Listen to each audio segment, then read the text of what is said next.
What's happening, everybody? Jason right here with another great guest on the podcast. Today I've got Ryan Cote with me. He's a director of digital services and a partner at a company called Ballantine. Very interesting company for me. They do direct mail and digital marketing, kind of both ends of the spectrum there. Ryan, welcome to the show, man. Hey, Jason. Happy to be here. Awesome. So I'd love to hear your story. I'd love to hear, I know it's a business, family business. I'd love to hear kind of that story and how you got into it and where you are today with all that. Yeah, I could take you through the journey. I'll try to summarize it so it's not too long-winded. But the business has been in my family since 1966, so 50-something years. Can't do the math, 54. And it was started by my great uncle in 66. My grandfather joined in 68. Father, uncle, and so forth. And fast forward to today, it's myself, my two brothers, my uncle. My dad retired 2 years ago. We started out just direct mail. Obviously, digital wasn't there in the mid-'60s. So we started doing print, and then we added mails, and then we're doing direct mail, and then creative. And then about 5 years ago, I started out as the marketing. I've been here since 2003. I started out as the marketing director, and then about 5 years ago, we pivoted, including my role, and we started offering digital marketing services to our clients. Just started out doing SEO, search engine optimization, because that was what I knew best. And it was just me at the time. And now fast forward to today, we've got 12 people on the digital side, 20 people overall in the company. And we offer, so it's still a small company, but going back to the first 10 years of my life, or whatever you want to call it here, it was just myself in the department.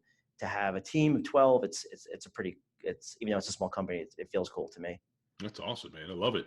I love that you guys aren't embracing that all or nothing approach. So many companies are like, we're all digital like me, or we're all print, but you don't see too many that kind of do both, which I really like.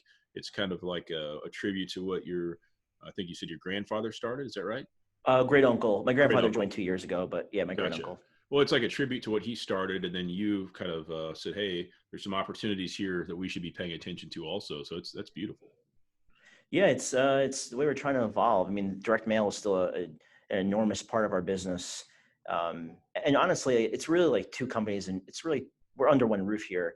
I'm in my conference room right now, but we're under one roof, but it's really two companies. Because the direct mail, we go after very large companies that do a lot of direct mail.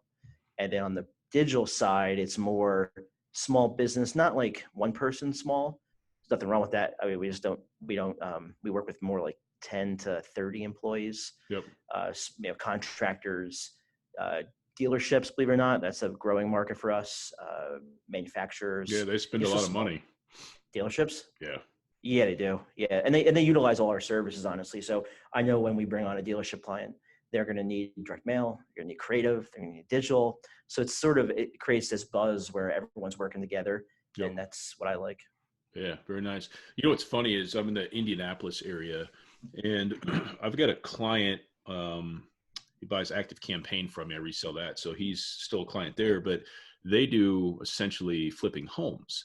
And their business, and these guys are probably, there's two of them that are the owners, young 40s. So I'm 38. They're, within 5 years of me. And their whole marketing strategy is direct mail. And I went at him real hard about a year ago. I'm like, why are you not doing any Facebook ads at all? And they were like, I just want to stick with what works. And it's funny because they do 7 figures in revenue with direct mail. And it's funny because anytime people start to migrate away from something, it seems like there's almost more value with it because there's always customers who look at, mail to find out who to use for whatever. There's always customers that use print, and they're not just going to stop using it. Maybe the younger people don't, but there's always people that use it. So if you still pay attention to what worked in the past, there's, potentially better opportunities in the future as well. So it's interesting. Yeah. I mean, it's less crowded. If you have the budget, it's best to use everything because obviously you don't know where your leads are going to come from. If they're going to see you in the inbox, mailbox. We've got a contractor that we just signed on that we're doing all their digital, and before coming to us, they were doing a lot of direct mail. So now we're handling all their postcards, and they book a lot of jobs from every postcard. They'll hit like 60,000 mailboxes in targeted zips, and they'll book a bunch of kitchen and bathroom remodels just from that, in addition to whatever they get with the digital. So I think it's worth testing. And that you're in the mailbox, it's not as crowded. Obviously, it's more expensive. I know with postage and all that, but you're not you're not competing with 1,000 emails. You're competing with maybe 10 pieces of mail. Yep. If that. Once upon a time, that mailbox was full, though, wasn't it? Yeah. I can remember. Yeah. I'm sorry. I was going to say, I think you'll remember this, because we're on the same age. Remember Columbia House? We used to print all those stamp sheets, and AOL, the disc mailers, where they'd offer I can't remember how many hours, but we used to mail all those disc mailers. Mm-hmm. So it's direct mail is interesting what you can do with it. I was like one of the first people that I knew of, like anywhere that got the internet. Like when I got AOL, people were like, "What? What is the internet?" Like no one cared. It was so funny. And I would try to get online late at night, and it would make all that noise at the modem and wake up the dogs and my parents. But you couldn't do anything back then. You could check the weather, sports, and maybe do some email, but nobody was really doing anything. And I was a kid, so you couldn't do much with it, but it's definitely come a long way. So it's funny how your frame of things changes. Like I remember when we got our first computer, the video games we'd be so excited to play were the most basic things you could possibly imagine. And then getting internet, the 28.8, whatever it was, dial up, waiting for that to load. Oh yeah. It was like an eternity. Yep. But then you wouldn't complain. Now if the site doesn't load in 3 seconds, you're like, oh, forget this. Literally breaking things in your office. Yeah. Kids are in the corner crying, "Why is Daddy so mad? Because this thing's taking too long." It's been 4 seconds. Yeah, my son, you remember Oregon Trail? Yeah. My son has a T-shirt that says, "You have died of," whatever the thing you always died was. Starts with a D. But he wears it to school, and all the teachers laugh, and all the kids are like, "What the heck is that?" And he's like, "Don't worry about it." It was a cool game. Yeah, it was. So let me ask you this. When you think about companies out there, and like I said before the show, we've got solopreneurs, we've got people doing a couple $1,000,000 in revenue and everywhere in between. When people are on that journey, a lot of people try to ignore marketing. They kind of see it as like this, I don't know if they see it as like a fancy thing they'll do later, but they focus on all the stuff that doesn't matter, as you probably see. What role do you think personal development kind of comes in that journey? So where do most get it wrong, ignoring personal development, would you say? I mean, I think personal development, so this is sort of like a passion project for me. I think, if we're talking about business, if we're talking about growing your business as the business owner, if we're talking to the business owners here, it's your main responsibility is growing the business. And it's hard to grow a business if you're not the best version of yourself. It's like trying to run a marathon with a broken leg, or, you could probably complete it eventually, but it's going to take forever. As opposed to if you're in tip top shape and, completing it with, in 2 or 3 hours, whatever a good time is. Yep. And so for me, I look at it. So it's become more important to me as my role at Ballantine has changed, because, I was like a department of one for a long time. I'm like semi-introverted, I'm sort of in the middle, whatever that word is.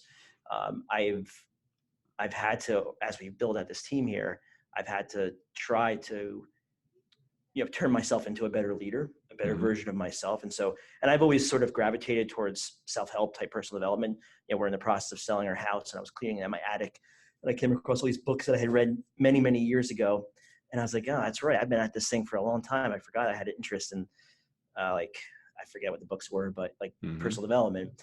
I've just had a renewed interest in it lately. And so to answer your question, very long way of answering it, but you need to be the best version of yourself. Because when you show up as the best version of yourself, you're going to be better at your job and just, better results.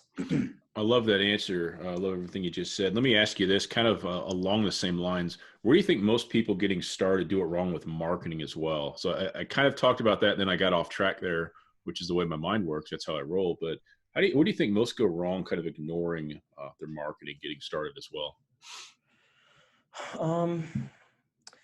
If I think to our current clients right now, our typical digital client, they're a small business owner. They don't have any marketing people. They've got a website, but I think they get consumed by all the different options with the marketing, and they end up just doing nothing, or they end up doing a lot of things, just sort of like, I don't know if you can swear on this podcast, but like half, they do it half effort. Yep. Okay. So that's what we see a lot. They'll come to us like, I don't know what to do. I've tried this, I've tried that. Nothing's working, but they haven't really given it a good effort. And so what we generally recommend is, with a new client, we'll recommend tried and true channels that we know work, like SEO, paid search, and some other content. And then we'll just double down on those channels. And then once they see leads coming in, then we'll start to integrate other channels and email and some other things. It all varies based on the client, of course, but just generally speaking. Yep. No, it's interesting because I just continue to niche down. And I was talking to somebody, I was talking to my Facebook group about this yesterday, actually, in a live. But, right now I currently do Facebook ads, ActiveCampaign, and ClickFunnels. So I niche down by platform. And I'm probably going to drop the ads piece and just focus on the machine. So the funnel, the front and the back of the funnel, because it's where everybody's at. But what I see typically is I'll have a client with some success. They know what their business is, and say they have ActiveCampaign. So like, I know I need to be doing something with email, something with marketing automation, but all I've done is bought the account. I literally haven't done anything to the account. And I'll talk to them like, okay, how did you foresee this helping you? And once I understand, when I look and see where they're at and where they want to go, then I can help articulate that solution in an easy to understand way and then build it. And it's just what you said. People think about even a tenth of the options out there and they absolutely freak out. They're like, oh my God, I can't process this. I'll do it later. I got an email today that said, this new business call, still want to talk to you, but can't do it till after Black Friday. And I'm thinking, our conversation has nothing to do with Black Friday. But why? You know what I mean? And everybody deals with it, but it doesn't make any sense, And if I'm the one doing the work, all you got to do is pay me and have a conversation with me, and I'll get it going from there. So, but I think it's human nature, that over-analysis paralysis thing. Yeah, especially with digital, because there's so many different options. I mean, honestly, the ClickFunnel world is something that we don't do much at all of. So that's something that, I'm sure if I logged into ClickFunnels, I'd probably be overwhelmed too, because I just don't do it. Yep. We drive traffic typically to the website, but it's easy to overwhelm. There's so many options with digital that if you take it all in, as opposed to like bite-sized chunks, it can be very overwhelming. Yep. I actually talked to another guy this week, and this captures it really well. And he said, hey, he works a full-time job and he's trying to build a business on the side. He said, hey, I have 7 days off to work on my business full-time. He's like, this is what I've always wanted, but I don't even know what to do. And I was like, you know what? I had to sit and think. I said, I've been there. Like I used to sit there and go, oh God, now what? You know what I mean? There's so many things I could be doing. And I said, focus on what makes you money or what has the best chance to make you money. Because if you don't have revenue, you have no business. All the fun, shiny stuff, do that next. I said, that's what I would do. So, but it's interesting because somebody listening right now or watching is going to be like, hey, that's where I'm at. You know what I mean? So. Well, actually, if I can tie this back to the personal development, because it made me think of something. One thing that I've found, that this is just from my own experience to help with those two things you just mentioned, or not two things, but getting overwhelmed, is meditation and then journaling. I don't know how, like, this can sound kind of woo-woo, but the meditation I found, I don't know how like woo I can get here, but hopefully whatever you want to do, man. Yeah, no rules here. So, the meditations help. It helps clear my mind. I don't get overwhelmed as much. Even things right now with like us trying to sell our house and things happening here, there's like a lot coming at me. Yep. I mean, meditation I found helps me just calm down and just kind of address things as they come. Now, obviously it's not a silver bullet, but I found it to be very helpful in terms of mindset. Yep. And then journaling, not affiliated with them, but I used a journal called the Monk Journal. And the Monk Manual. And it basically, you journal in the morning, you journal at night. And part of the morning routine is they make you write down what you're going to do today. And then they have you prioritize the top 3 things. That goes back to like, what do I do? Okay, well, I write my to-do list, but really what are the most important things? Add that list. And then I put them down there. And then at the end of the day, I go through it and I mark off, what I did. And it just feels good. It's sort of like closure to the day. It's interesting you said that, because everybody's got a different route, but you got to do, I think we'll agree, you have to do something to kind of give yourself a break from life and work. And then you have to do something as an outlet. For me, my outlet is probably podcasting. I don't write much of my own content anymore. I do write my own emails still. So that's probably kind of my writing and my content creation outlet. I love to get in the woods, play golf, work out, to kind of do something different from life and business. And then I have a whiteboard. I don't even know why, but it's on the floor behind my computer. But what I try to do every day is, I used to try to do numbers and all this stuff, but I just do 3 to 5 bullet points a day. And I'm like, come hell or high water, this is what I want done today in the business. And it's kind of like what you said, and it's super effective because instead of thinking what I want to do in 5 years, hey, let's talk about Tuesday for a minute, or stay Tuesday or Monday. Today is Tuesday. Yeah. Yeah. So every day is kind of the same to me, but it's like, let's talk about Tuesday. And if I can get these things done before the holiday, then I set myself up for more new business or set myself up to do some more deer hunting this week or something. But it's small wins that I can get and keep that momentum going. And I think momentum is such an important part of life, you know? And I think also with going back to Monk manual, whatever you end up using, the way they do it is you have like there's like day pages. So every day I'm writing things down morning and night. And then at the end of the week, so on Sunday, it has you recap the week. So I'm looking at the day pages and like remember, oh yeah, I forgot about that. I did this, I did that. And it reminds you of the accomplishments that you made, the things maybe you did not do that you wanted to. And then at the end of the month, it has you recap all the weeks. So you're looking at the weeks that recap the days to get the month, like a snapshot of the month. So it's easy when you're like running your own business, everything's coming at you. It's sort of like everything just kind of flows. The days go by so fast. This forces you to slow down or whatever type of journal you use forces you to slow down and just remember the accomplishments that you made, the areas you need to work on for next month. And I don't know, I've just found it to be really impactful. Very nice. I like that. Did you ever have a moment in your current role where you're like, oh crap, like I'm failing at this horrible. Like I don't know what I'm doing or I'm in over my head or anything like that. Has ever hit you before? Yeah, I'll be honest. I'm still a little bit uncertain of myself, like being the leader of the team. I think I'll always feel that way because I definitely have good moments here for sure, but I'm always feel like I'm like sort of a fish out of the water, just a little bit, enough to like keep me on my toes where I feel like I'm all right. This morning to learn what books can I read, what podcasts I can listen to. And hopefully I honestly never lose that. But if I go back to a specific moment, back in 2017, it was like maybe it was really the whole year, I guess, but it really started to peak during the summer and fall. We had we just were starting to lose a lot of clients, and we lost our top, I think, 5 clients 1 year. So you can imagine what that does. Not a good thing. And it felt like the sky was falling down. And so we're just trying to figure out what the heck is going on here. And so, and around the fall, I started like really taking personal development seriously, started going to boxing, started doing all this stuff, meditation, trying to work on myself because I felt like I was starting to kind of fall apart. And then we had meetings here and just kind of like, all right, what's going on? Are we going after the wrong clients? What's our process? So then that whole experience forced us to be more selective and specific about the clients that we're going after. And then the way that we onboard them, the way we handle them, manage them, the whole process. And that turned things around. First quarter of the 2018, things started to really tick. We had a really good year last year, and this year's been good too. So that was a pretty scary experience because when you lose 5 clients, it wasn't all at once, but it was like every month it was like we're getting bad news, and like major bad news. And so in the end, it ended up being a good thing. It just didn't feel like it at the time. Oh yeah. Well, it's funny because I think a year ago this month, I'll never forget this. I lost 5 retainer clients in like 5 days.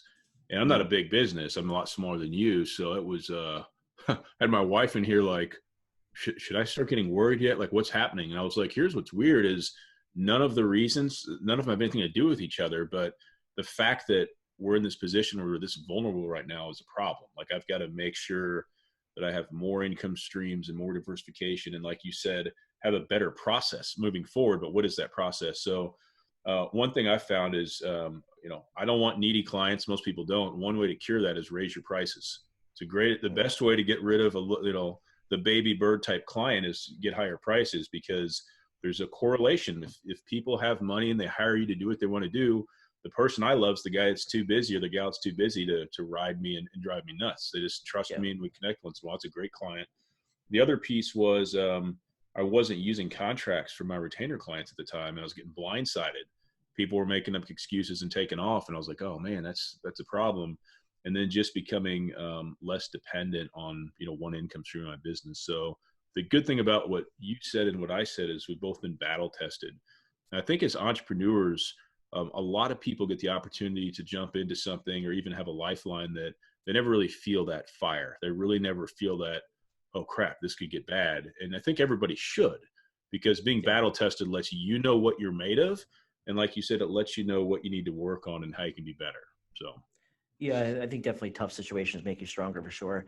Yep. It sort of builds up like a callus because you get through it and you're like, all right, well, I got through that, so I could probably get through this. Yep. And when it happens, even like in that 2017 story, that was a pretty dramatic one for me. But like, I've had other clients that we lost that I didn't expect to, deals that we thought we were going to get that didn't happen, or personal stuff, things that happen, just part of life. But you get through them, and tough situations definitely, you do build up a callus for sure. And you learn how to get through things.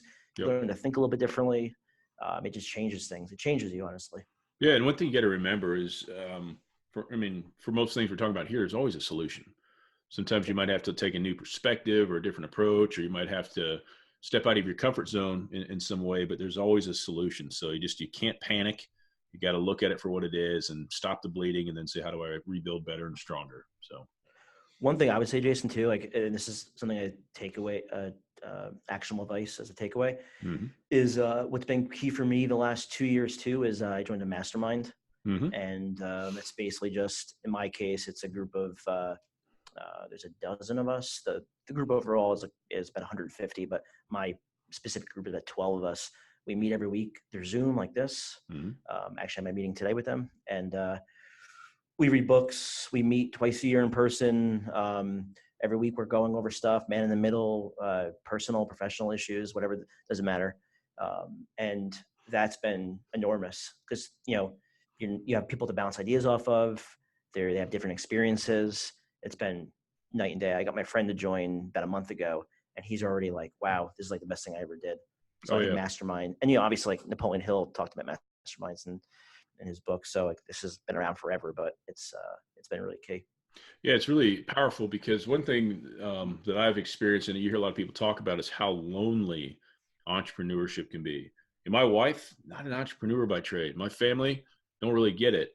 Did they support me for a long time? No, it was really uncomfortable. I was kind of the crazy idiot, but now they leave me alone. But it's a journey that if people aren't on it, aren't passionate about it, they don't really understand it. They're, why can't you go do this like everybody else? And it can start messing with your head really, really bad. So yeah, I'm a big fan of surrounding yourself with other like-minded people that are even maybe a step above where you are to keep you pushing and reaching, Yeah, absolutely.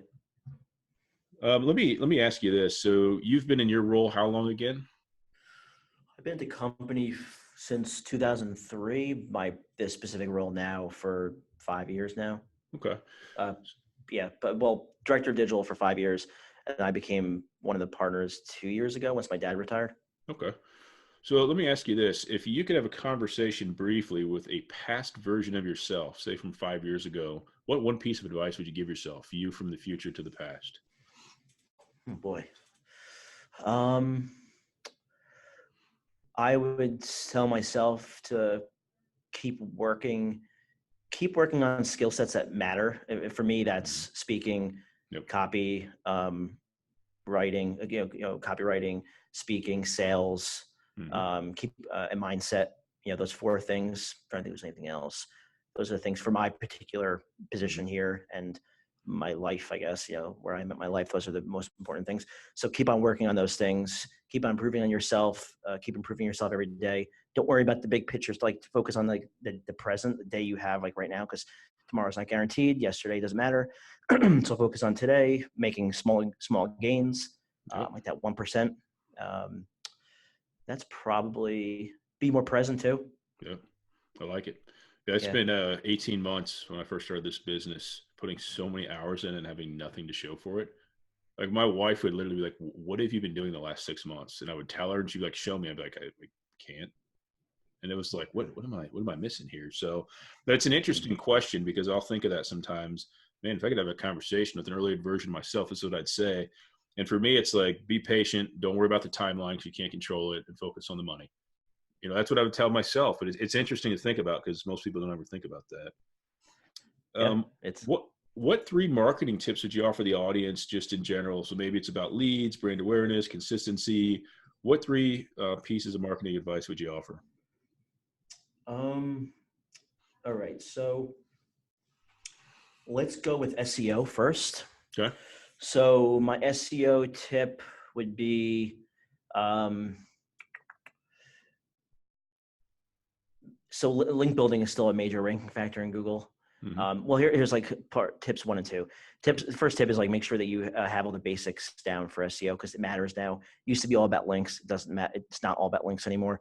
Make sure you have the basics down: load speed, mobile responsiveness, usability of your site, nothing broken, no technical issues like broken links. Make sure that the basics are all good. And then link building is still a major ranking factor in Google. So, look for opportunities when you're doing trade shows and you're speaking at events, when you're donating to charities, podcasts. Like, I do this to get better at speaking, going back to what I said before, to get Ballantines name out there. But I know also from show notes, I'm going to get a backlink to the website in most cases. So just look for opportunities to build backlinks to your website. It's going to help your rankings if you've got all the basics down. Another tip I get for content, so what we've had a lot of success with is, so when you're creating content, when you have a blog, you always think like, all right, what am I going to write about? What are topics I'm going to write about? What you sometimes don't think about is the fact that you've got all this content already on your site. And so what we like to do is basically upgrade that content. So we'll look at content that's either not doing as well and see if we can update it and improve it, or we look for content that's doing very well and then we add more content to it. In either cases, organic usually goes up because in the first case, Google doesn't like the blog post and you're trying to make it better and you usually see gains. The bigger gains come from when you have a blog post that's doing very well. So you already know Google likes it because they're showing it for a lot of impressions. They're showing it, you're getting a lot of clicks. And so basically you're giving Google more of what it already likes. And that almost always, at least at the time of this interview, it almost always increases organic rankings.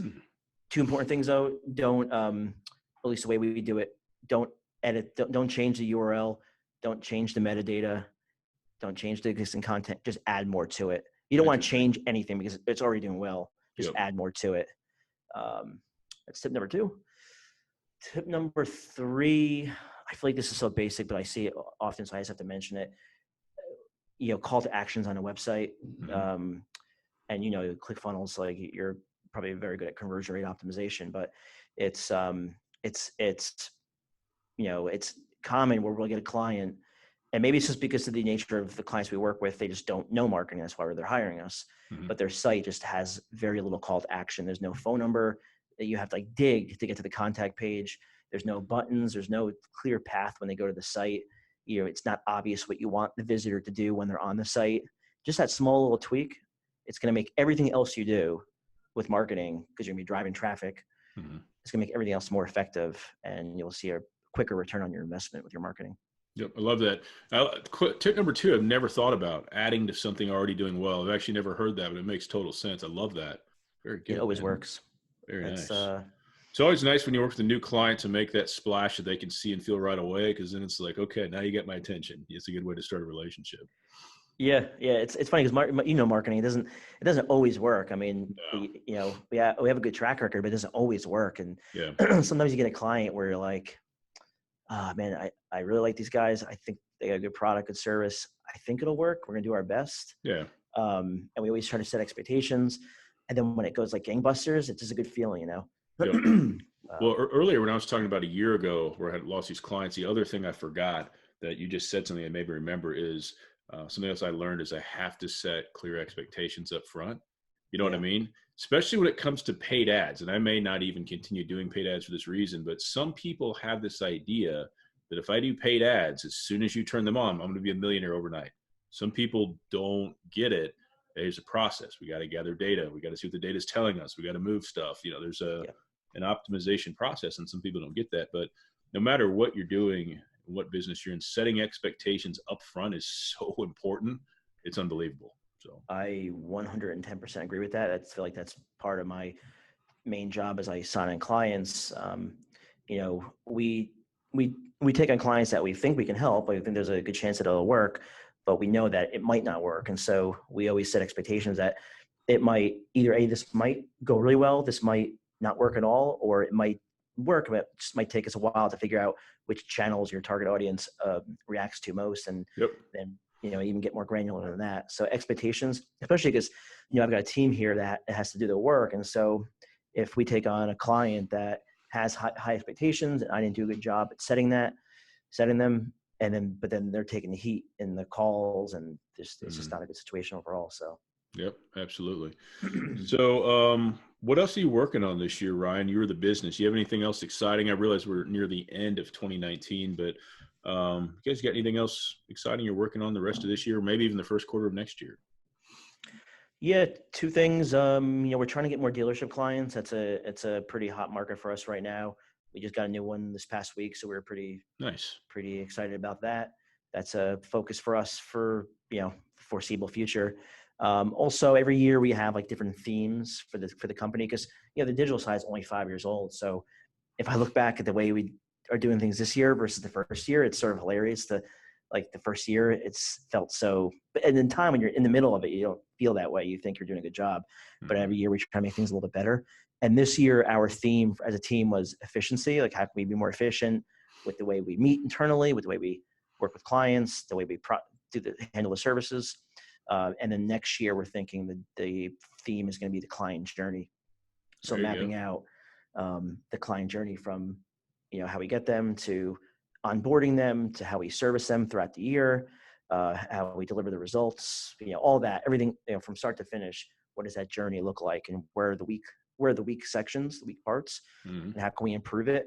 And how can we improve the sections that are already doing well? So that's our focus for next year. Yeah, I wish Brandy were on the podcast now, because she's obsessed with the customer experience. So she'd have been talking for a half an hour about that right now. So no, it's really smart, because when you make that effort, as you know, there's so many agencies that don't. So it just really puts you on another level from your competition. So yeah, awesome. I mean, I think one thing to piggyback on that is, and this is another actionable tip, is and this really applies to any client business, not just a marketing agency, but we've found huge gains from just over communicating with our clients. So bi-weekly calls every 2 week calls every 2 weeks, quarterly reviews of what the work they're doing with us, just constant communication. It sounds so simple, but it's something that is not as common nowadays, I think. And so when you over communicate, it just keeps the relationship stronger. It gives the client more confidence in you that you're on top of your game. And it's been a huge retention tool for us. Yeah. One thing I use for retainer clients is I use Slack. So I set up a free Slack workspace with them. And if they've never used it, I'll say, hey, they've got a great desktop and a great mobile app, and Slack is my number one communication tool with clients. And if we have to jump on a call, like with Zoom, we will, but you can do most things through Slack, and it's great. It's so much less time and stress than phone calls. And it's just another option that a lot of people do like. So do they expect like an immediate response if they no. So what I do is I set the expectation. We'll get back to you within 24 hours during normal business hours. We're not going to get back to you on Christmas Day. Set that expectation, and people are pretty reasonable. Okay. So, and if it's a lower tier, there might be a 48-hour window, but it's a great thing, man. I think it all comes down to expectations, but it does cut down on the phone time. You can, I use screen share video a lot with my team and with my clients. And if they have a question, I might just make them a quick video, fling it to them, and they can kind of learn and get the answer just like I was presenting it to them. And it's just so much more time efficient. It works out great. So I'll have to think about that. We just use the email and phone. That's an interesting idea. Yeah, it might change your world, brother. So all right. Awesome. Excellent. If somebody watching or listening is interested in learning more about your company, how can they get in touch with you guys? Yeah. So first of all, thanks for having me, and thanks everyone for listening. Yeah. If you want to reach out, we set up a special landing page for your audience, and on there is a free offer for a video analysis of your website that I will do personally. I'll go through your site, look at the SEO metrics, call to actions, like I mentioned before, just whatever I think will add value. I'll do it's like a 10-minute video review of your site. And if you want that, go to Ballantine.com/IIMT,